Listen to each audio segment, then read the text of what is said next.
So you're ready to start investing. That is awesome. But here's something you might not realize: when you invest in certain things is just as important as what you invest in. Seriously, getting the order wrong can literally cost you thousands and thousands of dollars. But if you get it right, you put yourself on the absolute fast track to building wealth. So let's break down the exact, smartest order to invest your money. You ever feel like you're just pouring money into your investments, but you're not really getting ahead? Well, this is probably why. Trying to invest while you're carrying a bunch of high-interest debt, it's exactly like this. You're trying to fill a bucket that's got massive holes in it. All your hard work, all your savings, just leaking right out. It's a super frustrating cycle, but it's one we're going to break. And just to show you how shaky the ground is for so many people, get this. The median emergency savings in the US is just $500. I mean, think about that for a second. That's not a safety net. It's a tightrope. One flat tire, one surprise medical bill, and your entire financial plan could just get completely blown up. Okay, so before we even think about picking a stock or an ETF, we have to build a solid foundation. These next two steps, they're all about plugging those holes in your financial bucket. That way, when you do start pouring money in, it actually stays there and, grows for you. First things first, the emergency fund. And look, I get it. The idea of saving 3 to 6 months of your living expenses can feel, well, impossible. So don't even worry about that yet. Your only goal, starting out, is to get that first $1,000 saved. That's it. Scrape it together. From there, you can aim for 1 month's worth. See, this isn't just about the money. It's about building a psychological buffer so you're not making financial decisions out of pure panic. And seriously, do not underestimate the power of that small cushion. A study from Vanguard found that having just $2,000 in savings boosted a person's financial well-being by a staggering 21%. Why?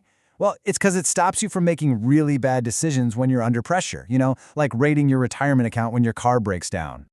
Okay, so you've got your starter emergency fund in place. Awesome! Now we have to turn our attention to the single biggest wealth destroyer out there: high-interest debt. I really want you to reframe how you think about this. Paying off a credit card that's charging you 22% interest? That's not an expense. It's a guaranteed 22% return on your money. You literally cannot beat that return anywhere else. It's a no-brainer.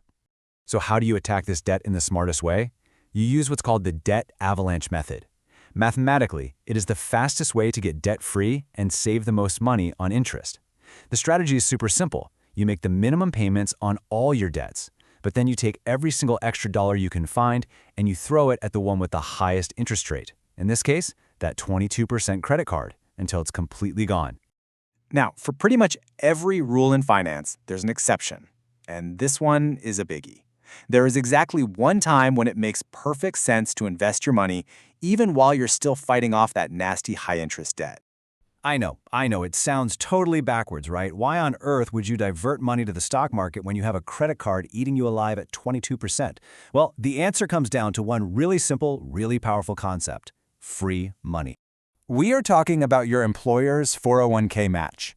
This is the only place you are ever going to find a guaranteed return like this.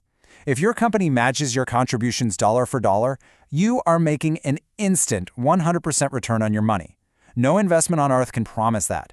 You simply cannot afford to leave this free money on the table, even while you're still paying down other debt. Okay, so your foundation is secure. You're capturing all that free money. Now we get to enter what I like to call the tax optimization zone. This is where things get really fun. This is where we supercharge our wealth building by using accounts that are specifically designed to shield your money from taxes. So, once you're contributing enough to get your full employer match in your 401k, the very next dollar you invest should go into an IRA, an individual retirement account.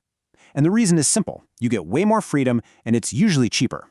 Unlike your 401k, which probably has this little limited menu of kind of expensive funds, an IRA lets you invest in almost anything you want, and usually with much, much lower fees. Now, the big choice you'll have to make is between a traditional IRA and a Roth IRA. But it's actually pretty simple. It just boils down to one question. Do you want to pay taxes now or pay them later? A really good rule of thumb is if you think you'll be in a higher tax bracket in the future when you retire, pay the taxes now with a Roth. If you think you'll be in a lower bracket, go ahead and take the tax deduction today with a traditional. All right, now for what I personally think is the most powerful and criminally underutilized investment vehicle in America, the Health Savings Account, or HSA. If you have a high-deductible health plan that makes you eligible for one of these, it is an absolute game changer. So what makes the HSA so special? It's the only account in existence that has a triple tax advantage. I mean, check this out. Your contributions are tax deductible when they go in, the money grows completely tax-free, and your withdrawals are tax-free as long as you use them for qualified medical costs. It is the undisputed champion of tax-advantaged accounts. Nothing else comes close. But you want to know the real pro move? Don't use your HSA for your current medical bills. If you can, pay for those out of pocket. Instead, you let that HSA money stay invested in the market, growing for decades. You just keep all your medical receipts. Then, years later in retirement, you can pay yourself back for all those old expenses, completely tax-free. It basically becomes a secret superpowered retirement account. So, once you've completely maxed out your IRA and your HSA for the year, then it's time to circle back around to your good old 401k and start contributing all the way up to the federal limit. At this stage, you are putting some serious money to work in some of the best accounts out there. And that brings us to our final step. Now, this is where most beginners, unfortunately, start their journey. And in doing so, they leave a whole lot of money on the table. We're talking about the regular, taxable brokerage account. The big reason this account comes last is because of this sneaky little thing called tax drag. See, every time you get a dividend or every time you sell a stock for a profit, Uncle Sam takes a cut. It's kind of like trying to run a race with sand in your shoes. It just slows you down year after year. And don't for a second think this is some small effect. Over 30 years, tax drag can literally cost you $250,000. Just look at this difference here. The same investment in a tax-advantaged account could grow to almost $1 million, while the taxable account barely gets over $700,000. That is the massive long-term cost of paying taxes along the way. So why would anyone use one at all? Well, one word, flexibility. A taxable account is perfect for financial goals you have before you hit retirement age, like saving for a house down payment or for building a bridge fund if you plan to retire early, before you can touch your other retirement accounts without penalties. Phew, okay, we have covered a ton of ground, right? We've gone from fixing a leaky bucket all the way to building a powerful, optimized, wealth-building machine. So let's just recap the entire sequence one last time just to lock it in. And here it is, the full roadmap. First, build your emergency fund. Second, destroy that high-interest debt. Third, get your free money from the 401k match. Fourth, max out your IRA and your HSA. Fifth, go back and max out the rest of your 401k. And then, and only then, do you move on to investing in a taxable account. This is the sequence. This is the way.